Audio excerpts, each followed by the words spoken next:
Hello everyone and welcome. I'm glad you're here today. I'm excited to introduce our presentation titled Chivvy. On this first slide, you'll see the main title, and if there's a subtitle, I'll mention it shortly. Over the next few minutes, we'll explore what Chivvy is all about, its purpose, and the key points we'll cover. So let's get started and dive into this interesting topic together. Let's take a look at the contents of this presentation. We start with about the poet, which will give us some background on the person who wrote the poem. Then, we move to personal life, offering insights into their experiences and influences. Objective will clarify what the poet aimed to achieve with their work. Next, meaning of the word chivvy helps us understand a key term that appears in the poem. We also have sections where grown-ups say things like, and more grown-up sayings are explored. These will show us how adults interpret or comment on the themes in the poem. Additional remarks from grown-ups lets us see further perspectives. Summary of the poem will tie everything together and highlight the main ideas. Then, hard words is about difficult vocabulary that might need explaining, and can't you make your own mind up about anything?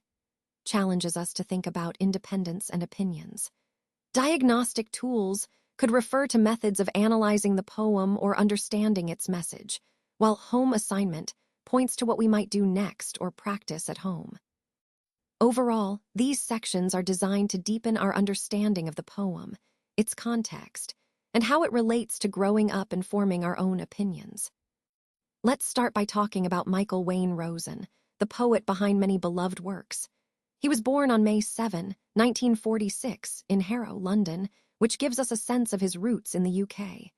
His family played an important role in his life. His father was Harold, and his mother was Connie ICSE.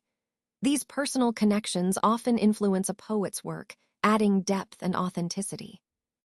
Rosen is best known as a children's novelist and poet, and his creative career has left a lasting impression on young readers and listeners alike. His British nationality also reflects his cultural background, which influences his themes and style. Overall, understanding his background helps us appreciate the richness of his poetry and storytelling, which is a key part of the overall theme of exploring influential poets today. Let's talk about Rosen's personal life. He's been married 3 times and is a father to 5 children and 2 stepchildren. With his first partner, Susanna, he had 2 sons, Joe, born in 1976, and Eddie, born in 1980, who sadly passed away in 1999. His second partner, whose name he hasn't shared publicly, had 2 daughters from a previous relationship, Naomi, born in 1978, and Laura, born in 1983. With her, Rosen also had a son named Isaac, born in 1987.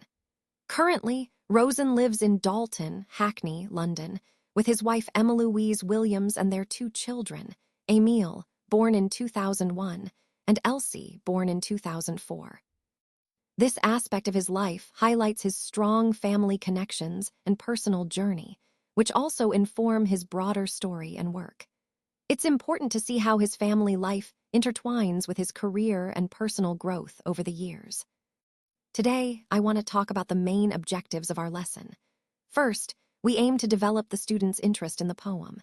It's important that students find the poem engaging and meaningful, so they are motivated to explore it further. Next, we want to enrich their vocabulary. By doing so, students will not only understand the poem better but also expand their language skills, which are essential for overall communication. Third, our goal is to enable students to understand the poem thoroughly. This means helping them grasp the themes, messages, and emotions conveyed by the poet. Finally, we want to cultivate an appreciation for poetry itself. Appreciating poetry involves recognizing its beauty, rhythm, and deeper insights, and this appreciation can foster a lifelong love for literature. All these objectives tie into our broader theme of fostering a deeper connection with poetic works, making the learning experience both enjoyable and enriching. All right, let's take a closer look at the word chivvy. Essentially, it means giving someone pressure to get them to do something, but it's often done in a way that can be a bit annoying or persistent. The key idea here is that it's about encouraging action, but not in a friendly or gentle manner, more like pestering or nagging. When we talk about chivvying someone, we're referring to that constant push that can sometimes feel overwhelming or even irritating. This concept ties into our overall theme of communication and influence, showing how different words and behaviors can impact how people respond. Understanding the nuance of words like chivvy helps us become more aware of how our tone and persistence can affect others. So, next time you're encouraging someone to do something, think about whether your approach might be seen as chivying. Sometimes a gentle nudge works better than persistent pressure. All right, let's take a look at some of the common things grown-ups often say to kids. You might have heard phrases like speak up. This is usually to encourage you to use your inside voice or to make sure they can hear you clearly. Then there's don't stare. It's a reminder to be polite and not to make others uncomfortable by staring at them. Next, we have don't pick your nose. This one is all about good manners and hygiene, trying to keep things clean and respectful. Don't talk with your mouth full is another important rule. It's about being courteous at the table and making sure everyone can enjoy their food without talking over it. Then there's don't point. Sometimes pointing can seem a little rude or aggressive, so grown-ups often tell kids to use words instead or to gesture politely. Notice how most of these rules are about being respectful and considerate of others. They help us learn good manners, which are really important for making social interactions smooth and friendly. These rules fit into the bigger picture of how we learn to communicate kindly and respectfully as we grow up. Now let's look at some more grown-up sayings that help us understand how to behave nicely and show respect. First, sit up. It's a simple reminder to sit straight and pay attention. Next, less noise encourages us to keep our voices down so we don't disturb others. When someone says, don't drag your feet, they mean we should walk smoothly and confidently, not lazily. Take your hands out of your pockets is about showing good manners and being respectful. Saying please is always polite and shows you're courteous. Shut the door behind you reminds us to be considerate and not waste energy. And finally, haven't you got your hanky? That's a gentle way to remind someone to carry a handkerchief, which is a thoughtful habit. These sayings are small but important ways we can act more grown-up and respectful, fitting into the bigger idea of how we present ourselves and treat others every day. All right, let's talk about some additional remarks from grown-ups that can really help us improve our behavior. First, pull your socks up. This means we should try harder and put in more effort, especially when we're asked to do our best. Next, stand up straight. Good posture shows confidence and respect, so it's important to carry ourselves well. Number 3, don't interrupt. Listening is a key part of good manners, and waiting your turn to speak shows patience and consideration. Then, no one thinks you're funny. Sometimes what we find funny might not be appropriate, so it's good to be mindful of how our jokes affect others. Fifth, say thank you. Expressing gratitude is simple but powerful. It shows appreciation and kindness. Lastly, number 6, for this content slide, reminds us to keep these tips in mind as part of our overall goal to grow and become more respectful and thoughtful individuals. By paying attention to these small but important behaviors, we can make a positive impression and build better relationships with those around us. Can't you make your own mind up about anything? That's a great question. It really gets to the heart of how we form our opinions and beliefs. Often, we might feel overwhelmed by conflicting information, or maybe we're just unsure about what to trust. The key point here is that critical thinking is essential. It's about actively questioning, analyzing, and evaluating information rather than just accepting it at face value. This connects to the overall theme of the presentation, which is about developing our decision-making skills and independence. Making up our own mind isn't always easy, especially in a world full of distractions and biases, but it's a crucial skill for personal growth and responsible citizenship.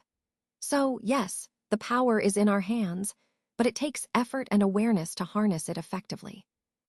When I was 5 years old, my mother sent me to a nearby school to start my early education. As many of us know, primary school teachers can be quite strict, and their rules in the classroom often feel overwhelming, especially for young children. These strict rules and the teacher's strictness can seem harsh and even unfair to children who are just beginning to learn about the world. But at that age, children have little choice but to endure whatever comes their way. In the poem, this experience is reflected through the poet's own memories. The poet faced many annoyances from teachers, which made his early school days quite challenging. I encourage you to read the poem from his perspective, imagining yourself in his shoes. This summary helps us understand the core message: childhood innocence and the struggles faced when adapting to strict authority figures. Connecting this to our overall theme, it highlights how early experiences shape our perceptions, and it emphasizes empathy for those young children navigating similar situations. All right, let's take a look at some hard words that can sometimes be tricky to understand or use correctly. First up is drag. When we say drag, we mean to pull something slowly or to pass something along with effort. Think of dragging a heavy bag across the floor. That takes some strength and patience. Next is interrupt. This word means to stop someone suddenly by breaking into their speech or activity. It's like when you're talking and someone cuts in before you're finished. Then we have stare, which means to look at something or someone very fixedly, often for a long time or with strong focus. These words might seem simple, but they are very important because they help us describe actions clearly. Remember, understanding these words helps us communicate more effectively and understand others better. So, mastering these hard words is a great step forward in becoming a confident communicator.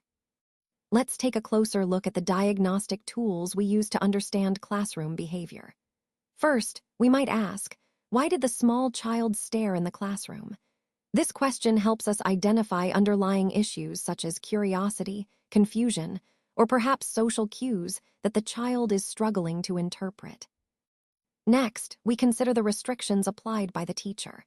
It's useful to list 5 of these restrictions because they reveal the classroom management strategies in place, like rules about raising hands, no shouting, or staying seated. These restrictions are designed to create a conducive learning environment and address specific behavioral concerns. Then, we evaluate whether the teacher is doing well with the students. This is a vital diagnostic point because effective teacher-student interactions often lead to better learning outcomes and classroom harmony. Finally, we look at why the teacher asked the student for the hanky. This simple action can tell us a lot about the child's needs. Perhaps they are feeling unwell, or there's a concern about hygiene. Overall, these diagnostic tools help us gain a comprehensive understanding of classroom dynamics and individual student needs, which is essential for developing effective teaching strategies. Now, for your home assignment, I want you to critically read the poem we discussed. Think about its themes, imagery, and emotional depth. As you do this, reflect on your own experiences. Try to imagine how it might feel to be in the poet's place. Consider what emotions or thoughts you would have if you were in that situation. This exercise is about connecting personally with the poem and understanding its message on a deeper level. Remember, this not only helps you grasp the poem better, but also enhances your ability to analyze literary works critically. So, take your time with this assignment, and I look forward to hearing your insights next time.